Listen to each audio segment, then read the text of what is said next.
Havendo número regimental, declaro abertos os trabalhos da presente reunião, convocada nos termos regimentais para apreciação da pauta previamente distribuída a vossas excelências e as lideranças partidárias. Antes de dar início à ordem do dia, submeto à deliberação a ata da reunião anterior. O senhor está à dispensa da leitura? Os senhores parlamentares concordam com a dispensa da leitura? Está aqui na mão de todo mundo. Os que estiverem numa posição favorável, permaneçam como estão, os contrários se manifestem. Aprovada.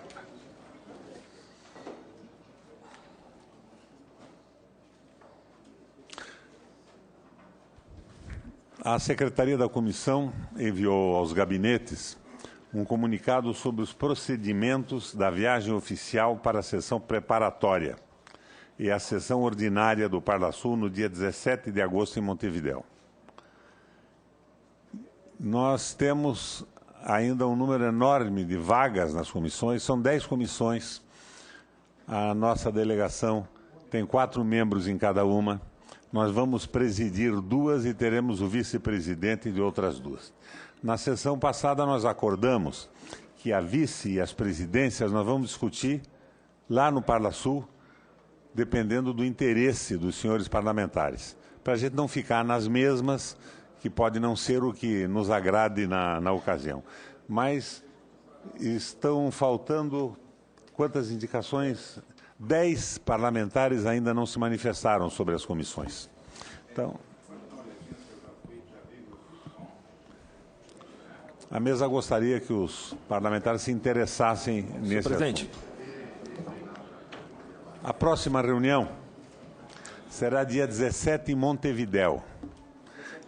17 de agosto. E nós gostaríamos também que os parlamentares interessados em participar da reunião de abertura, que é a reunião que se instala, é o momento que nós nos transformamos em parlamentares do Parlasul, se manifestassem para que a gente conseguisse fazer reservas de passagem com antecedência necessária. Em cima da hora, a passagem acaba custando 6 ou 7 vezes mais cara. Tá. Como é que faz, então, presidente? A gente entra em contato com a comissão? Em contato com a secretaria. Tá. Presidente. Tá. De qualquer maneira, já estou inscrito aí. No dia 15 de julho, vai haver uma reunião da mesa diretora do Parlasul. Então, no caso, seria com a minha presença e a presença do Chinalha. E, posteriormente, as mesas diretoras de todos os países que se reunirão aqui participarão das reuniões do Mercosul no dia 18 e 19. Sobre a questão do orçamento, já mandamos um ofício para o ministro do Planejamento. E eu, achando que era mais importante levar o conhecimento do chefe da Casa Civil, entrei em contato pessoal com a Luísa Mercadante, dizendo que nós não podemos passar pelo papelão de ter todos os países, durante a reunião do Executivo, reclamando pela absoluta falta de recursos para funcionar a nossa sede, que é, como vocês já sabem, é um antigo cassino, um prédio enorme do antigo cassino em Montevidéu, é uma sede que foi reformada para isso, maravilhosa, mas evidentemente precisa de recursos para manutenção.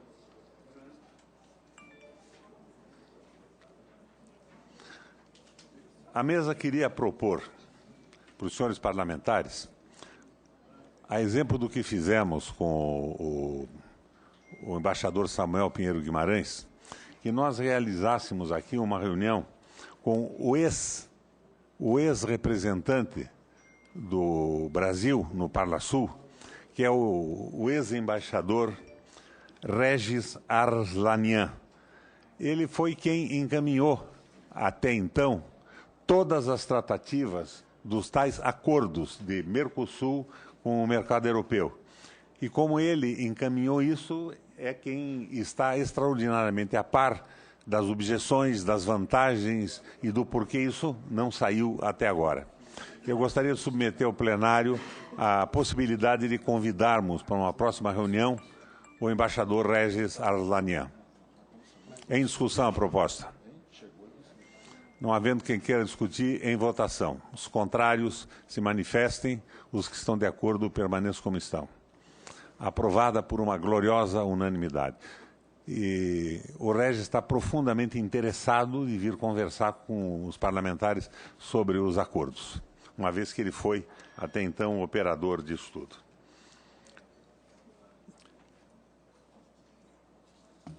Um dos assuntos que nós teríamos para discutir é uma proposta do parlamentar Rocha sobre uma ida da comissão à Venezuela. Nós decidimos na última reunião que ele ia tentar um entendimento com o Lindbergh. O encontro deles não ocorreu ainda, então nós vamos aguardar para tratar disso que o Lindbergh venha à comissão. Ele provavelmente estará aqui logo mais. O que mais nós temos aqui?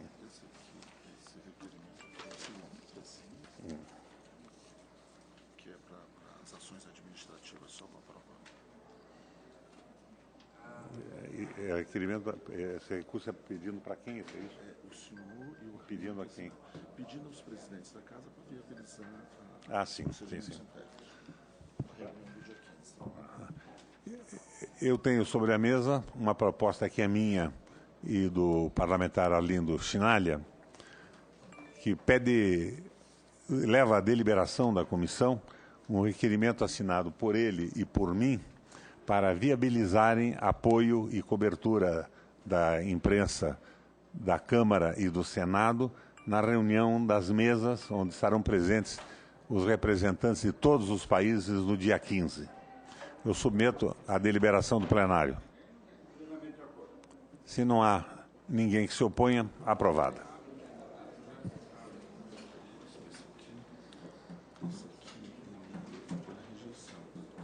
Eu vou começar pelo outro, aquele do Gaguinho. Não precisa autorizar. Você me perdoa. Não, eu pedi para ele. Há sobre a mesa um relatório de um projeto. Quer me passar o projeto?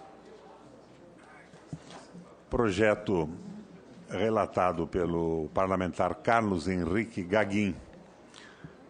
Submete à consideração do Congresso Nacional o texto do acordo entre a República Federativa do Brasil e a República Oriental do Uruguai sobre a residência permanente com o objetivo de alcançar a livre circulação de pessoas, assinado em Brasília em 9 de julho de 2013. O parlamentar Gaguin não está presente e a mesa convoca o parlamentar Rocha para fazer o relatório ad hoc.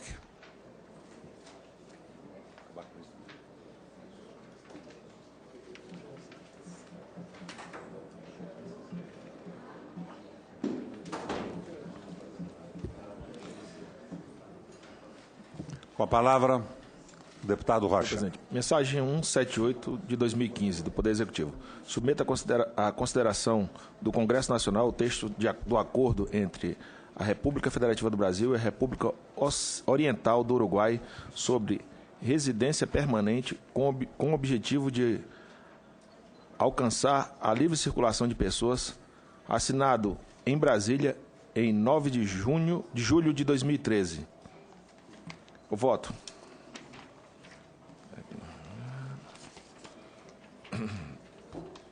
Voto do relator.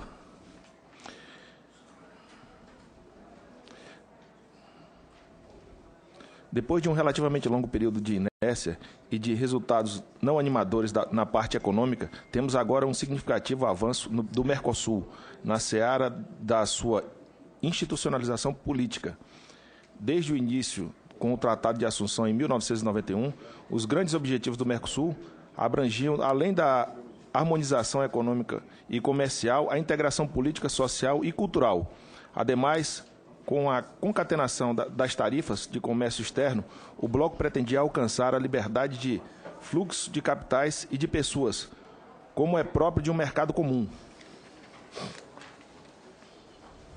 Os passos para essas duas hercúleas tarefas, de um lado o comércio e do outro o institucional, vêm sendo dados incrementalmente, como tem sido próprio desse bloco, ao sabor das diversas crises internacionais e mundiais que vivenciamos nessas últimas décadas. Isso posto, reconhecendo as características de evolução típicas do Mercosul, Não há como deixar de saudar esse notável passo político, mas uma das grandes heranças do presidente José Mujica, no sentido de modernização radical na política de residência permanente entre o seu país e o Brasil. A partir da ratificação desse acordo, teremos a extrema simplificação dos procedimentos de aquisição de residência permanente para os nacionais dos países, o que funcionando a contento será um exemplo a ser estendido, seguramente, para todos os Estados partes do Mercosul.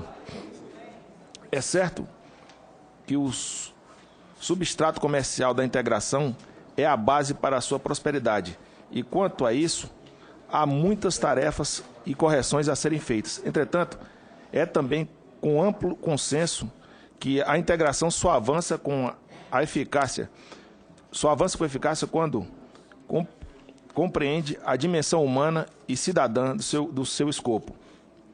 Com esse histórico passo, o Brasil e o Uruguai escrevem mais uma página de amizade entre os povos e na consolidação da União da América do Sul. Vale dizer, por último, que, para a hipótese da necessidade de uma eventual proteção nacional, o acordo prevê, em seu artigo 10, a criação de um mecanismo de compensação e salvaguarda para os casos extremos.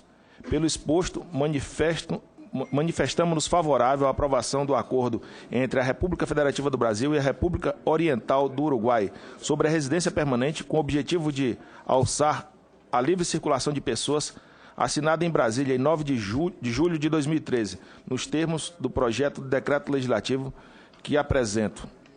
Sala da comissão, sem data. Lido, presidente. Em discussão, o relatório do parlamentar Braga. Não havendo quem queira discutir, em votação. Os senadores que aprovam permaneçam como estão, os contrários se manifestem. Os deputados parlamentares e senadores.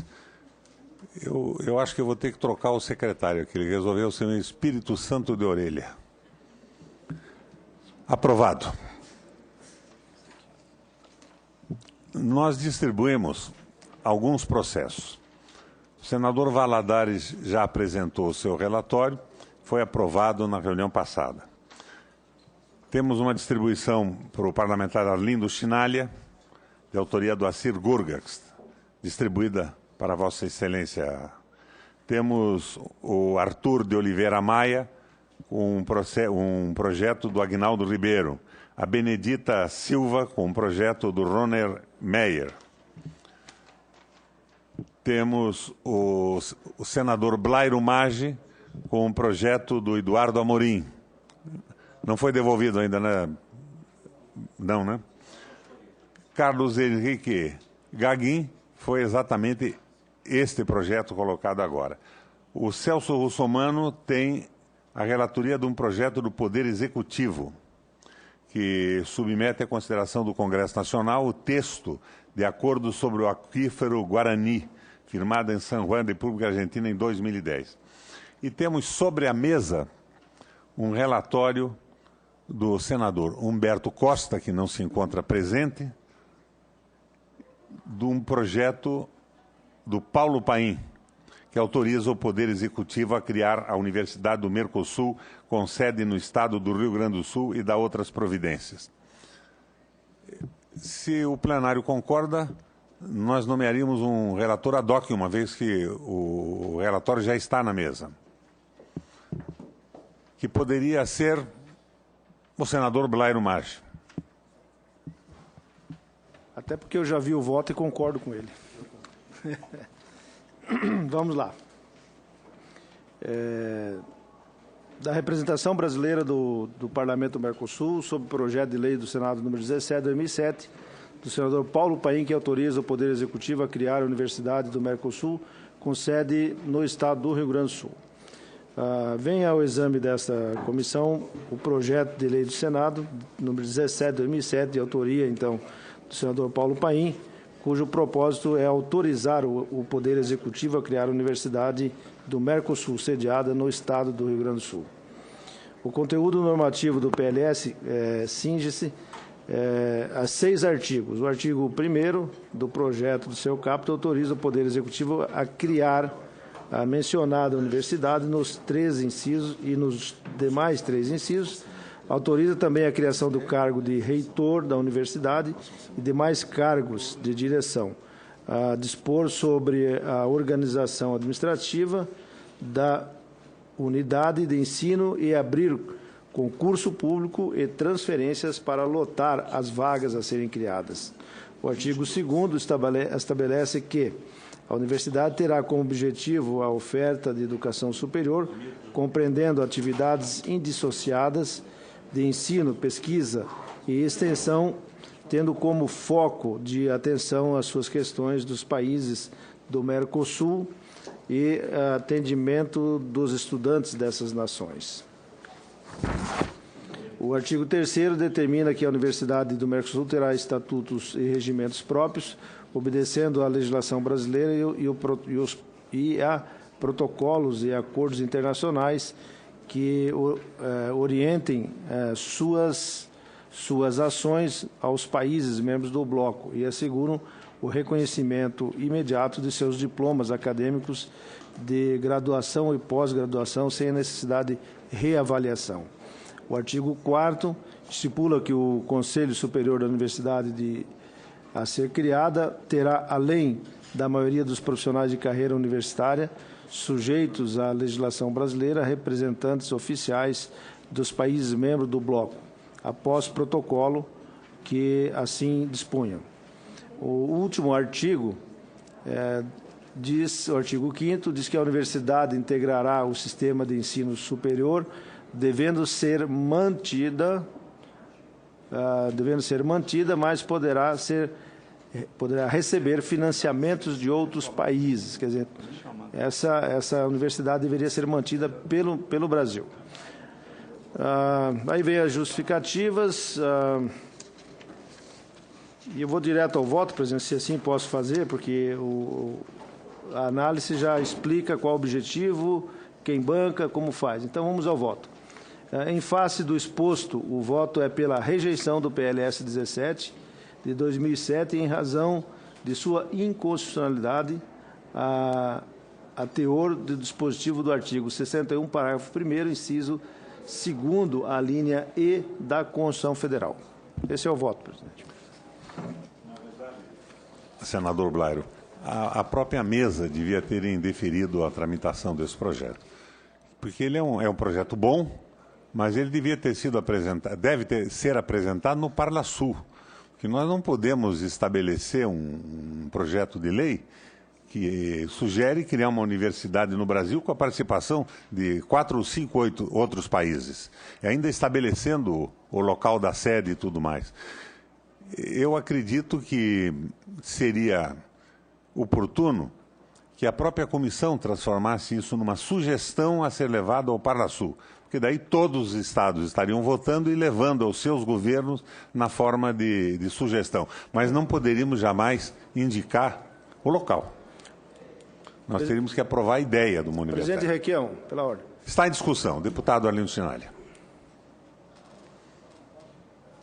Olha, presidente, eu queria fazer 2 observações. Primeiro, o risco, em qualquer parlamento, das chamadas indicações ao Poder Executivo. Fica elegante, qualquer parlamentar tem o direito de fazer a preocupação com este ou aquele aspecto, no caso aqui, educacional, e diz respeito aos países do Mercosul. Me permite uma observação? Sim. No caso do Parlasul, em Montevidéu, nós só trabalhamos com indicação. O Parlasul faz sugestões aos governos. Não é o caso da nossa comissão aqui. Exato. A segunda observação vai de encontro também a essa sua observação. Por quê? Eu queria fazer uma sugestão para a nossa comissão aqui, agregando a sua sugestão de que no Parlamento do Mercosul a gente, digamos, estabeleça claramente esse pacto de que quem tiver qualquer sugestão a fazer, que faça lá. E a esse propósito, até pelo que eu já andei observando de um ou outro projeto que já tramitou aqui, não é incomum, é mais comum do que parece, a meu juízo, legitimamente se fazer propostas que atendem unilateralmente setores, grupos econômicos ou não de um país, mas que, na minha opinião, pode também ferir eventualmente o aspecto da inconstitucionalidade. A sugestão que eu queria fazer é que desses projetos que já foram distribuídos, inclusive nessa legislatura para nós, que fosse feito pela assessoria de pronto esta avaliação, porque eu creio que já está acontecendo, porque o que ocorre entre nós? Nós temos amizades, e aí você pode discordar e você tem uma dificuldade tremenda para você falar, olha, isso aqui não é compatível com as regras. Então, talvez, como sugestão,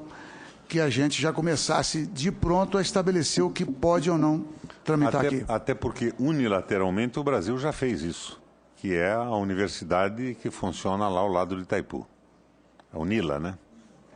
Nós já temos essa universidade.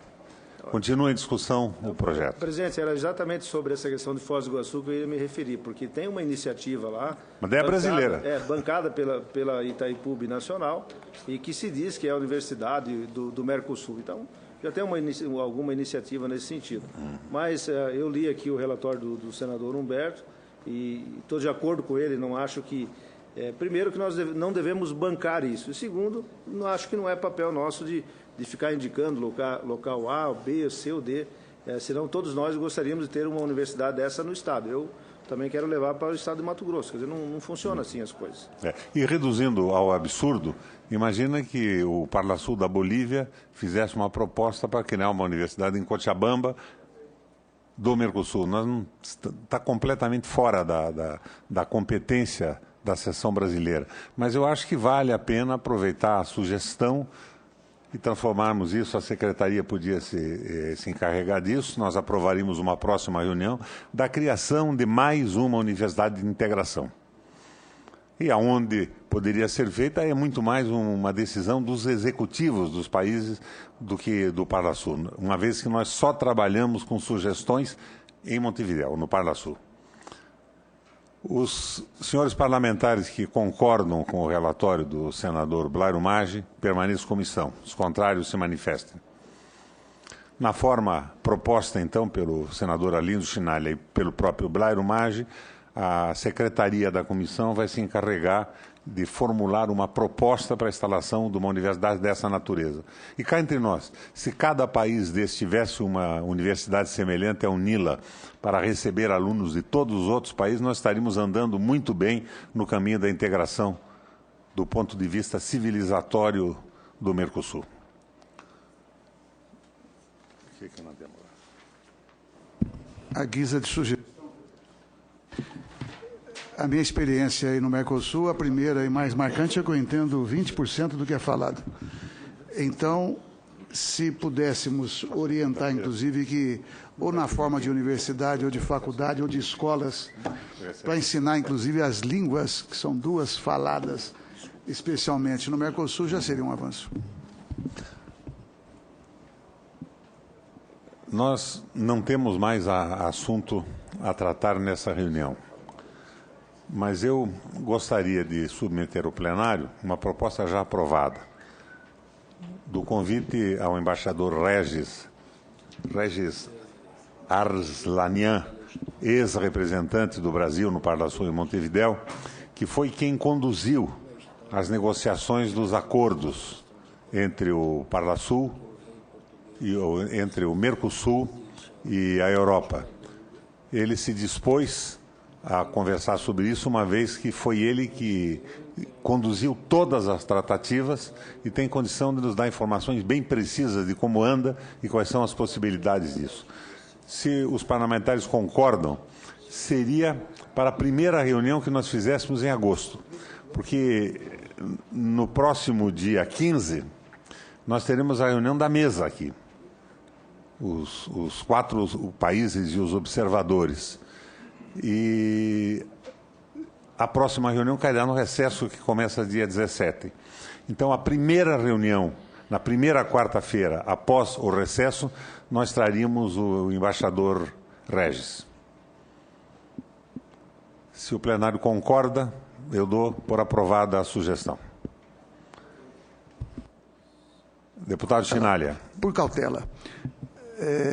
Eu temo que logo após o recesso, na quarta-feira, a gente tenha aqui uma frequência menor do que habitual, porque todo mundo chega para reorganizar sua vida de trabalho e pondero para que Vossa Excelência avalie. É a tradicional Operação Tartaruga. Eventualmente, atrás de avião acontece muita coisa nessa vida. Então, na segunda Isso. quarta, depois do recesso. Desta forma, não havendo mais nada a tratar, eu encerro a reunião, ficando marcada... Senhor presidente, Como não? só aproveitando a reunião e como nós tivemos um longo período de recesso, sabemos que o doutor Rosinha, deputado federal, o presidente do Mercosul, só queria consultar Vossa Excelência se vai haver uma nova eleição lá e, de repente, a comitiva do Paraná pudesse já indicar um nome. Nós temos grande nome com a própria Vossa Excelência, o deputado Arlindo Chinaglia, para que nós pudéssemos em primeiro lugar, deputado, substituir. A comissão se regozija com o seu restabelecimento. Estávamos todos preocupados com Vossa Excelência. Nós já fizemos essa reunião e o plenário indicou, no lugar que eu ocupava, de vice-presidente, o deputado Arlindo Chinaglia. Então, encerrada a reunião.